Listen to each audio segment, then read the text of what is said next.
ప్రపంచంలో స్ట్రోక్కి అంటే brain stroke కానీ పెరాలసిస్ కానీ నంబర్ 1 ట్రీట్మెంట్ ఏదైనా ఉందా ప్రపంచవ్యాప్తంగా అంటే అది యాక్యుపంక్చర్ వైద్యం అండ్ స్టెమ్ సెల్ థెరపీ వైద్యం. ఇలాంటి రీజనరేటివ్ మెడిసిన్ ట్రీట్మెంట్ ఏదైతే ఉందో మన మోడర్న్ ట్రెడిషనల్ మెడిసిన్స్లో ప్రపంచ ఆరోగ్య సంస్థ కానీ ప్రపంచంలోని ఎక్స్పర్ట్ కమిటీస్ కానీ బెస్ట్ ట్రీట్మెంట్గా దాన్ని పరిగణిస్తారు. ఎందుకు అంటే ఇప్పుడు విదేశాల్లో కూడా మనం చూసుకుంటే already modern traditional medicine second leading ప్రాక్టీస్గా ఆల్రెడీ అందుబాటులో ఉంది.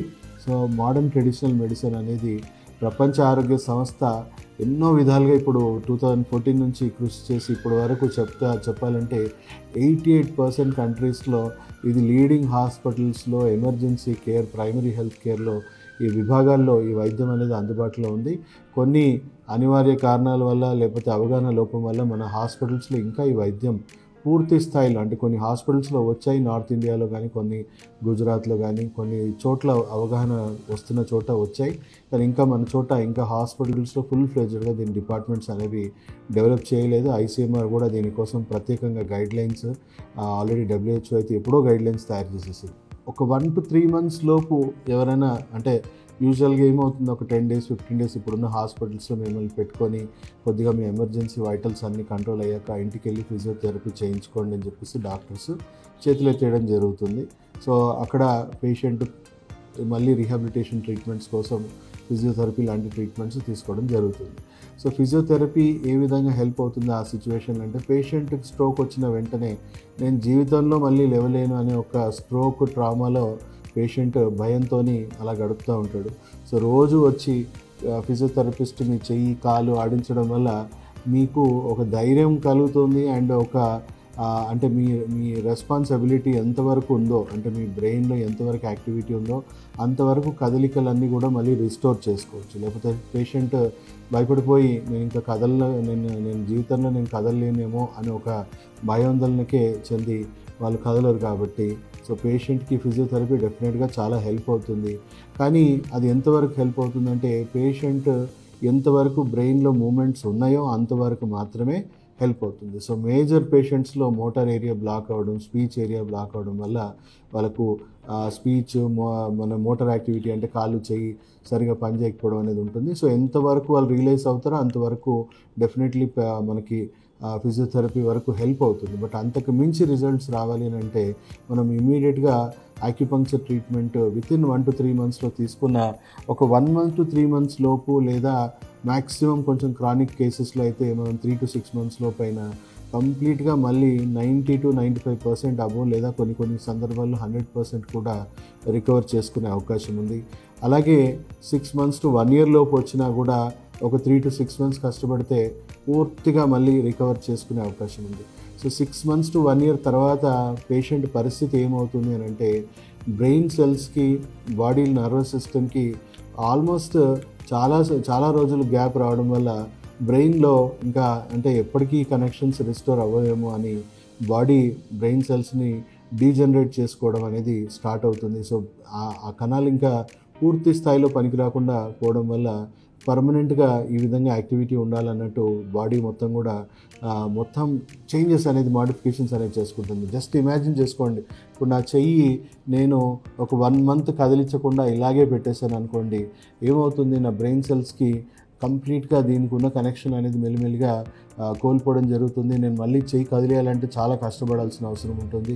మళ్ళీ నా బ్రెయిన్ సెల్స్కి ఇదంతా కూడా రీఎడ్యుకేట్ అవుతానే నేను మళ్ళీ కదిలించగలుగుతాను. సో పెరాలసిస్ పేషెంట్లో ఎందుకంటే కదలికలు చాలా మటుకు రావట్లేదు కాబట్టి వాళ్ళు కదిలించారు కాబట్టి ఇంకా పూర్తి స్థాయిలో బ్రెయిన్ సెల్స్ అనేవి డీజనరేట్ అయిపోవడం స్టార్ట్ అవుతుంది. సో డీజనరేట్ అయిన పేషెంట్కి ఆల్మోస్ట్ లైఫ్ లాంగ్ ఇంకా ఎప్పటికీ ఇలాగే ఉండిపోవాల్సిన పరిస్థితి ఉంటుందని ఏ డాక్టర్ని అడిగినా కూడా అదే విషయం చెప్తారు.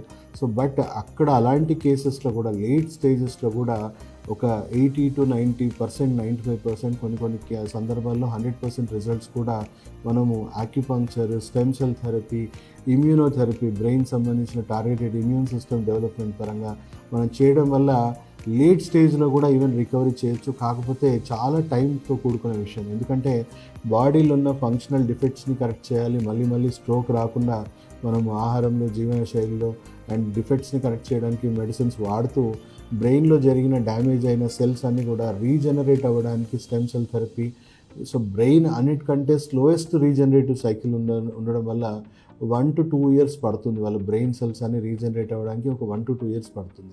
సో 1 to 2 years వెయిట్ చూడాలని కాదు, బ్రెయిన్ సెల్స్ ఎలా రీజనరేట్ అవుతుంటే పేషెంట్లో మెల్లిమెల్లిగా ఆ మోటార్ మూమెంట్స్ అనేవి చిన్న చిన్న మార్పులు వాళ్ళ యాక్టివిటీస్లో కనబడుతూ ఉంటాయి. ఎవ్రీ మంత్ పేషెంట్ ఏదో చిన్న యాక్టివిటీలో, అంటే చేతులు కదిలించడంలోనో దేంట్లోనో ఒక యాక్టివిటీలో మార్పులు కనబరుస్తూ ఉంటారు. సో రీజనరేట్ అవుతున్న కొద్దీ మనకు బాడీలో మార్పులు అనేవి స్టార్ట్ అవుతూ ఉంటుంది.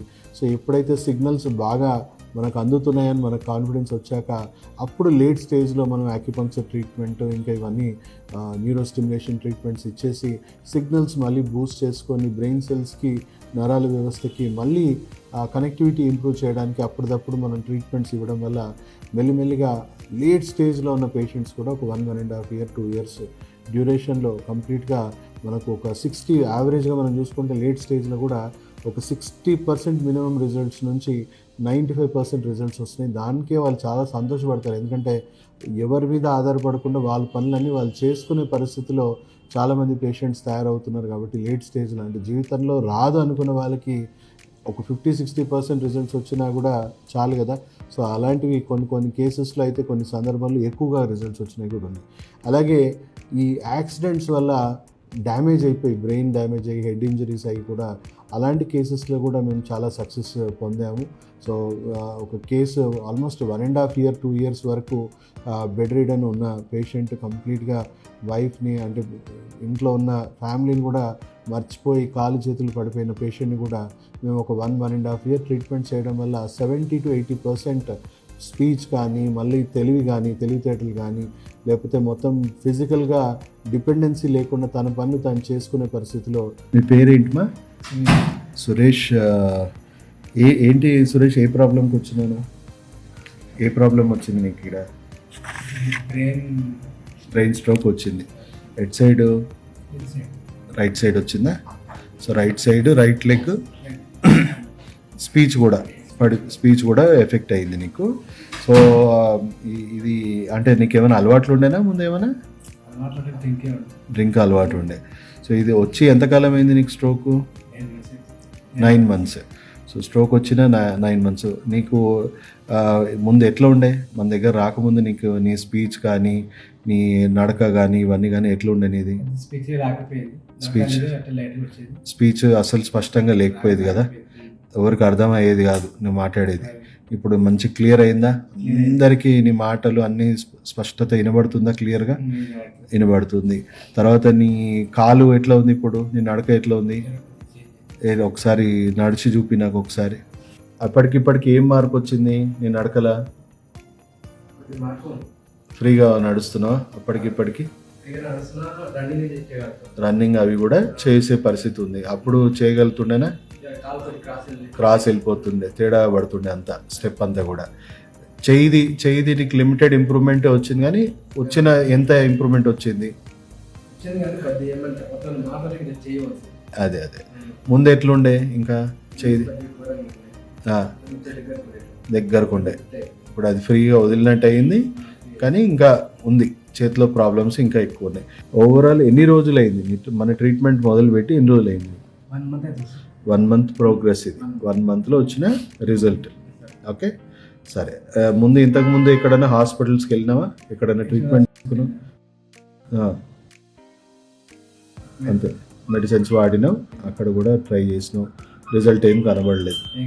ఓకే, సో 1 monthలో మంచి ప్రోగ్రెస్ వచ్చిన దాంట్లో చాలా హ్యాపీగా ఫీల్గా, ఇంకా మిగతాది కూడా వచ్చేస్తుంది, ఏం టెన్షన్ పడదు.